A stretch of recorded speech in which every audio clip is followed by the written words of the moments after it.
Hello friends, this is Sumit and you are watching science of Sumit. तो आज हम लोग स्टार्ट करने वाले एक नया टॉपिक जिसके अंदर हम लोग पढ़ेंगे केमिकल प्रॉपर्टीज़ ऑफ मेटल्स। तो हम लोग लिख लेते हैं केमिकल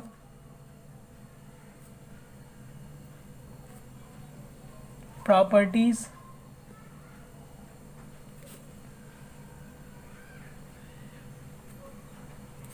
ऑफ मेटल्स। तो इस टॉपिक के अंदर हम लोग मेटल्स की केमिकल प्रॉपर्टीज़ पढ़ेंगे। इससे पिछले लेक्चर में हम लोगों ने समझा था फिजिकल प्रॉपर्टीज़ मेटल्स और नॉन मेटल्स की। आज हम लोग केमिकल प्रॉपर्टीज़ पढ़ेंगे सिर्फ मेटल्स की। तो मेटल्स की केमिकल प्रॉपर्टीज़ में हम लोग देखेंगे कि हमारे पास मेटल जो है उसको हम लोग एयर के साथ, कभी वाटर के साथ और मेटल के सॉल्ट्स के साथ रिएक्ट कराएंगे, एसिड के साथ भी रिएक्ट कराएंगे और उसकी रिएक्शंस को देखेंगे कि किस तरीके से रिएक्ट करता है और क्या फॉर्मेशन होती है, क्या रिएक्शन होती है। तो उस रिएक्शन को आज हम लोग इसके अंदर समझने वाले हैं। सबसे पहला जो हमारे पास रिएक्शन होगी उसको आज हम लोग देखेंगे इस लेक्चर के अंदर। सबसे पहली रिएक्शन जो हमारे पास होगी, reaction with air. Reaction with air. तो एयर के साथ रिएक्शन देखेंगे हम लोग कि एयर के साथ किस तरीके से रिएक्शन होगी मेटल की। एयर के साथ मतलब इसके अंदर हम लोग ऑक्सीजन को देखेंगे, ऑक्सीजन के साथ किस तरीके से रिएक्ट करता है मेटल। तो चलिए स्टार्ट करते हैं। तो इसके अंदर हम लोग क्या पढ़ने वाले हैं, metal react, metals react with oxygen. Oxygen को मैं O2 से रिप्रेजेंट कर रहा हूँ। Oxygen which is present in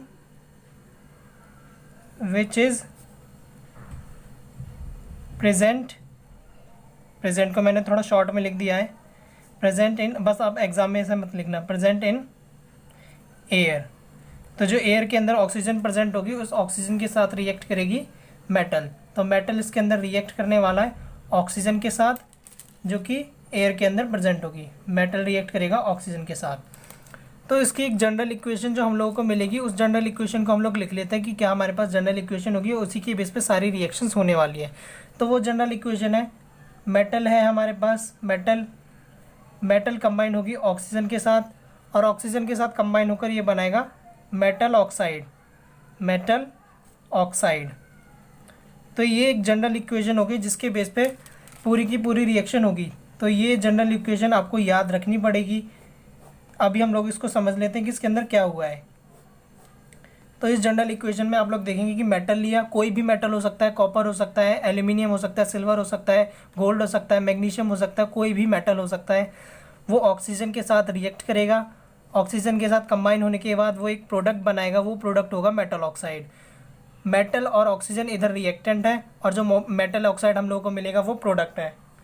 तो आप लोगों ने ये जनरल इक्वेशन समझ ली। हमारे पास जनरल इक्वेशन हो गई जिसके बेस पे हम सारी रिएक्शंस को अभी समझने वाले हैं। जनरल इक्वेशन, ये जनरल रिएक्शन हो गई जिसके बेस पे हम सारी रिएक्शन अभी समझने वाले हैं। जनरल रिएक्शन ये हमारे पास हो गई। अब सबसे पहली रिएक्शन हम लोग देखते हैं कि जो कि हमारे पास सारे एग्जाम्पल्स हो गए। तो हमारे पास एक एग्जाम्पल होगा। इस एग्जाम्पल में हमारे पास सबसे पहले आ गया, सबसे पहली रिएक्शन जो है वो है कॉपर के साथ। कॉपर हमारे पास एक मेटल है।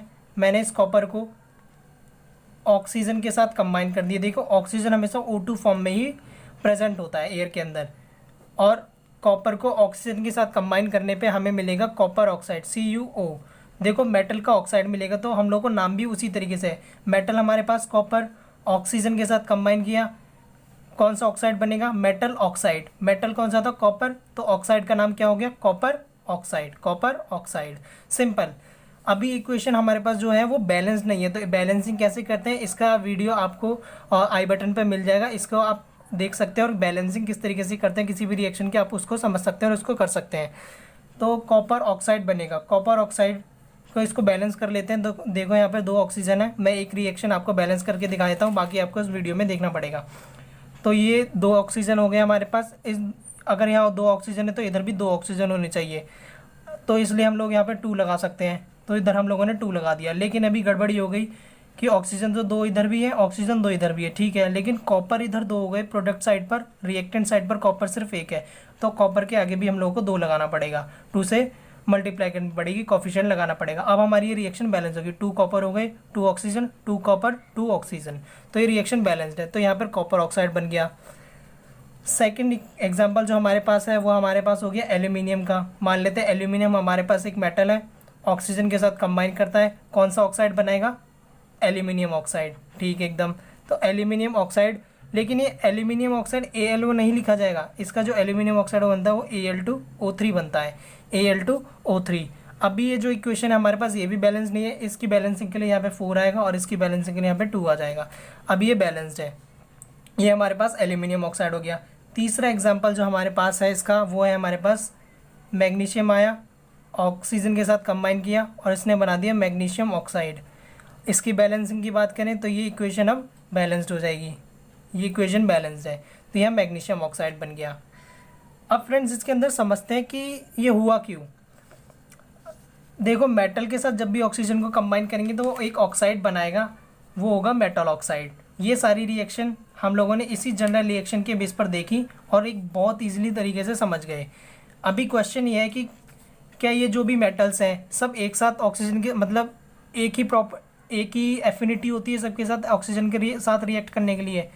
मेरे कहने का मतलब है जो कॉपर है, कॉपर की जो रिएक्टिविटी है वो ऑक्सीजन के साथ क्या सेम है एल्यूमिनियम की तरह, मतलब जितनी जल्दी कॉपर ऑक्सीजन के साथ रिएक्ट करता है कॉपर ऑक्साइड बनाने के लिए, क्या उतनी जल्दी एल्यूमिनियम भी ऑक्सीजन के साथ रिएक्ट करेगा, क्या उतनी जल्दी मैग्नीशियम भी करेगा। तो सबसे ज़्यादा रिएक्टिविटी किसकी है, तो क्वेश्चन NCERT के अंदर यही बोला गया है कि जो मेटल्स हैं सब मेटल्स की अलग अलग रिएक्टिविटी होती है ऑक्सीजन की तरफ, मतलब ऐसा नहीं है सब एक जैसे हैं और ऑक्सीजन के साथ रिएक्ट कर जाएंगे। इस पॉइंट को मैंने आपको चैप्टर 1 के अंदर भी समझाया था जब मैं डिस्प्लेसमेंट रिएक्शन की बात कर रहा था कि वही चीज़ डिस्प्लेस करती है जिसकी रिएक्टिविटी ज़्यादा होगी तो वो दूसरे को डिस्प्लेस कर देती है। खैर वो अब अलग हो गया, तो हम लोगों को इधर थोड़ा डिफरेंट तरीके से समझना, उसका आंसर भी आज हम लोग को मिलेगा कि वो डिस्प्लेसमेंट किस बेस पर हो रहा था, वो हम लोग को इसी चैप्टर के अंदर मिलने वाला है। थोड़ा वेट करना पड़ेगा आपको फर्दर लेक्चर्स के लिए, तभी आपको वो पता चलेगा वो क्यों हो रहा था। तो ये एग्जांपल्स हमारे पास हो गए। तो हम लोग के पास ये एक मेन पॉइंट आ गया कि जितने भी मेटल्स हैं डिफरेंट मेटल्स के पास डिफरेंट रिएक्टिविटी होती है ऑक्सीजन के को लेकर। तो डिफरेंट लिख सकते हैं, different metals show different reactivity towards oxygen, different reactivity towards oxygen. तो ऑक्सीजन की तरफ उनकी जो रिएक्टिविटी होती है वो अलग होती है। अब कुछ मेन पॉइंट्स जो NCERT के अंदर दिए हुए हैं उनको हम लोगों को समझ लेना चाहिए, क्योंकि वो वाइवा के लिए तो सबसे ज़्यादा इम्पॉर्टेंट है ही, क्योंकि वाइवा में एग्जाम जो हमारा वाइवा ले रहा है टीचर जो सामने है हमारे, वो कोई भी क्वेश्चन पूछ सकता है पूरी बुक से। केमिस्ट्री के अंदर से वो ऐसे शॉर्ट क्वेश्चंस लेता है जिसको पता, अगर वो समझ जाता है कि हाँ अगर इसको ये पता है तो वो उसने चैप्टर पढ़ा है, क्योंकि ये वो डिटेल्ड होते हैं, हम लोग कभी कभी समझ में नहीं आते क्यों होता है, और वही क्वेश्चंस एग्जामिनर वाइवा में पूछ लेता है, इनसे वाइवा में पूछे जा सकते हैं। तो कुछ वही पॉइंट्स मैं आपको यहाँ पे क्लियर कर देता हूँ।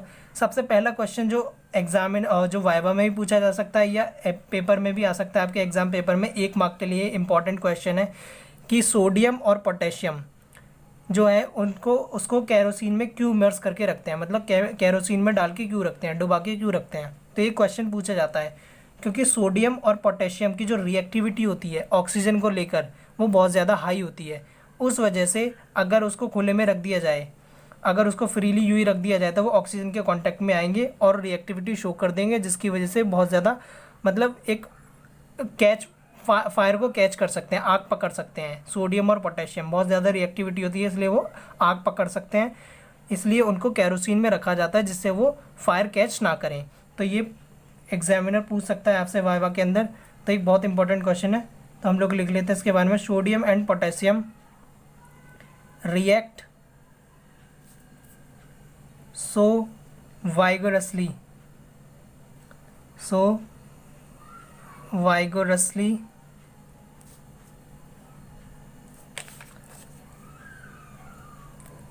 that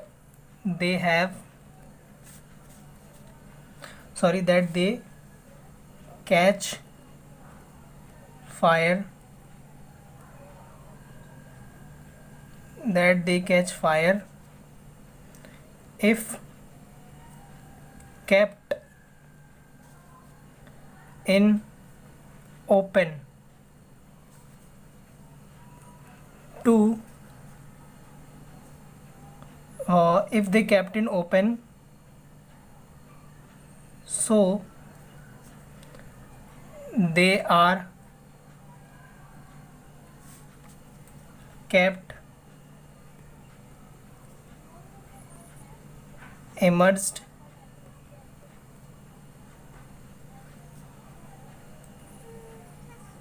इन कैरोसिन, इसलिए उसे कैरोसिन में रखा जाता है।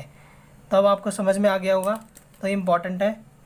कैरोसिन में रखा जाता है किसको? सोडियम और पोटेशियम को। अगला इम्पॉर्टेंट पॉइंट जो है हमारे पास वो है इस टॉपिक को लेकर कि जो मैग्नीशियम, एल्यूमिनियम, जिंक और लेड होते हैं, ये कुछ ऐसे मेटल्स हैं जिनकी जो सरफेस होती है ऑक्सीजन के कांटेक्ट में आने के बाद एक लेयर बना लेती है, ऊपर एक थिन, एक पतली लेयर बन जाती है, किसकी? ऑक्साइड की लेयर बन जाती है। और इसका एक फ़ायदा भी होता है। इसका फ़ायदा ये है कि अगर एक बार ऑक्साइड की लेयर इन मेटल्स के ऊपर बन गई तो इसका फर्दर ऑक्सीडेशन नहीं किया जा सकता। तो ये एक बहुत इंपॉर्टेंट पॉइंट है इसके अंदर कि जो कुछ हमारे पास मेटल्स हैं जैसे कि मैग्नीशियम हो गया, लेड हो गया, जिंक हो गया, एल्यूमिनियम हो गया, तो इसके बारे में पहले पॉइंट लिख लें एक बार। Surfaces of magnesium, aluminium, zinc, lead, जिसे हम प्लम्बम भी बोलते हैं, lead, are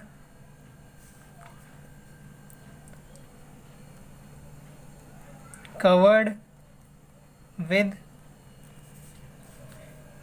a thin layer of oxide। तो ऑक्साइड की एक लेयर बन जाती है which prevent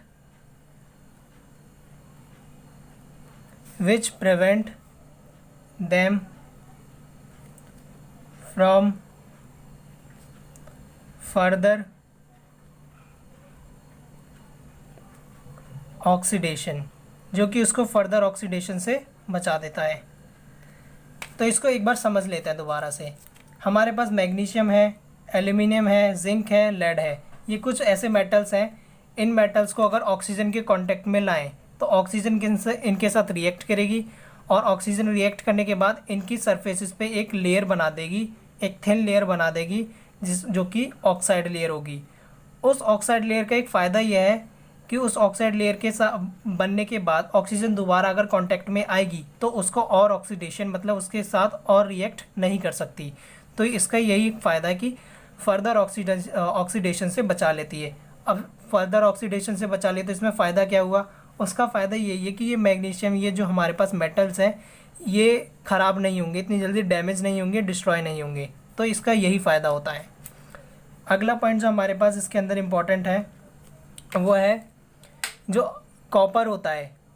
कॉपर जो होता है वो आसानी से बर्न नहीं होता, मतलब अगर ऑक्सीजन के कांटेक्ट में आ जाए तो ईजिली बर्न नहीं होता, क्योंकि इसके ऊपर एक ऑक्साइड लेयर फॉर्म हो जाती है। जैसे अभी हमने इस एग्जांपल में देखा, तो इस पॉइंट में देखा, ऐसे ही कॉपर भी अगर ऑक्सीजन के कांटेक्ट में आ जाए तो वो भी ईजिली बर्न नहीं होता, क्योंकि उसके ऊपर भी एक लेयर फॉर्म हो जाती है, ब्लैक कलर की कॉपर ऑक्साइड लेयर बन जाती है।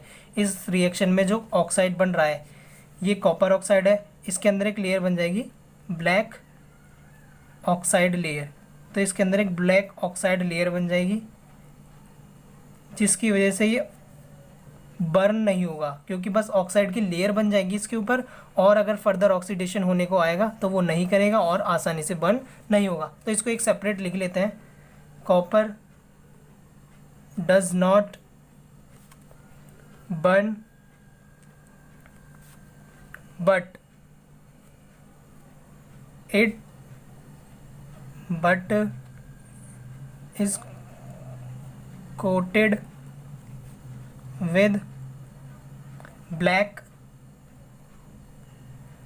is coated with black copper oxide। तो ये पॉइंट भी आपको समझ में आ गया होगा कि ये कॉपर ऑक्साइड की लेयर बन जाएगी, लेकिन ईजिली बर्न नहीं होगा, ब्लैक कॉपर ऑक्साइड बन जाएगा। अगला पॉइंट जो हमारे पास फ्रेंड्स इंपॉर्टेंट है वो है कि जो हमारे पास गोल्ड होता है, ये जो सिल्वर होता है, ये जो गोल्ड और सिल्वर होता है ये ऑक्सीजन के साथ रिएक्ट ही नहीं करते, मतलब इनके साथ ऑक्सीडेशन नहीं कर सकता। कौन? ऑक्सीजन। ऑक्सीजन रिएक्ट नहीं करता क्योंकि ये बहुत ज़्यादा फ्री रहना पसंद करते हैं। इनकी रिएक्टिविटी ऑक्सीजन की तरफ, ऑक्सीजन को लेकर इनकी जो रिएक्टिविटी है वो बहुत ज़्यादा कम होती है, तो ये ऑक्सीजन के कांटेक्ट में आने पर भी उसके साथ रिएक्ट नहीं करते। तो लिख लेते हैं गोल्ड, जिसको हम ऑरम बोलेंगे, and gold and silver argentum does not react with oxygen. ये ऑक्सीजन के साथ रिएक्ट नहीं करते क्योंकि इनकी जो रिएक्टिविटी होती है किसके साथ? ऑक्सीजन को लेकर वो बहुत ज़्यादा कम होती है, तो ये ऑक्सीजन के साथ रिएक्ट नहीं करते, does not react with oxygen. तो ये हमारे पास कुछ इंपॉर्टेंट पॉइंट्स हो गए।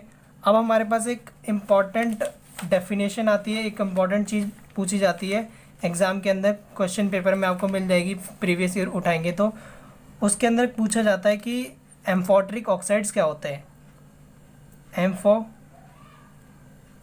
एम्फोटरिक या एम्फोटेरिक ऑक्साइड्स क्या होते हैं। तो एम्फोटेरिक ऑक्साइड पूछे जाते हैं कि एम्फोटेरिक ऑक्साइड क्या होता है। तो बहुत इंपॉर्टेंट चीज़ है ये, 1 मार्क 2 मार्क के लिए एग्ज़ाम में पूछा जा सकता है, एग्जाम्पल के साथ भी पूछा जा सकता है कि एक एग्जाम्पल दो, तब ये 2 नंबर का बन जाता है।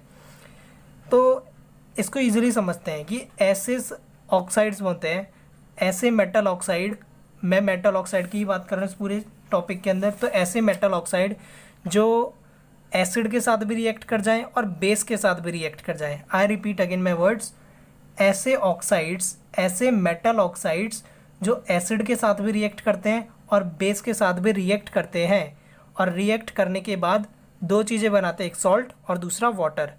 ऐसे मेटल ऑक्साइड्स को ही एम्फोटेरिक ऑक्साइड्स बोला जाता है। तो इसको लिख लेते हैं एक बार, metal oxides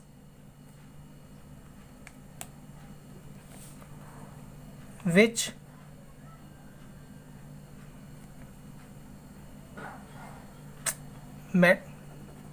metal oxides which react with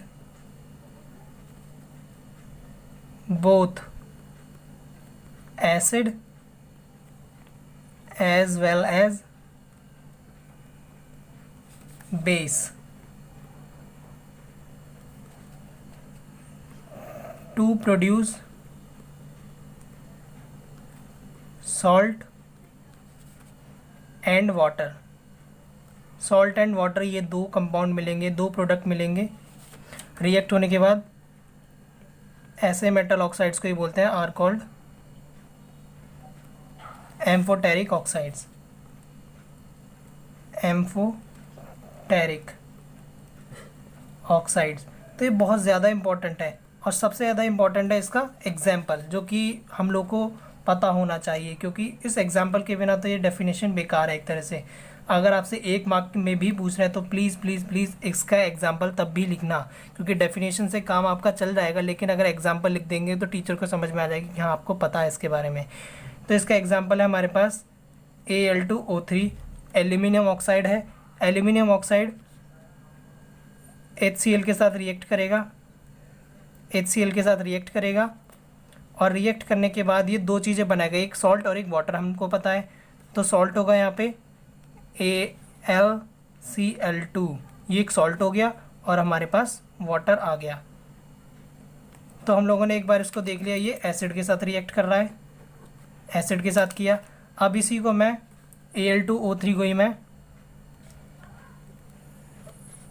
Al2O3 ले लेते हैं। इस Al2O3 को अब हम लोग बेस के साथ रिएक्ट कराएंगे। तो ये हमारे पास आ गया सोडियम हाइड्रोक्साइड, ये एक बेस है, इसके साथ इसको रिएक्ट कराया तो यहाँ पर एक सॉल्ट बनेगा NaAlO2 प्लस वाटर।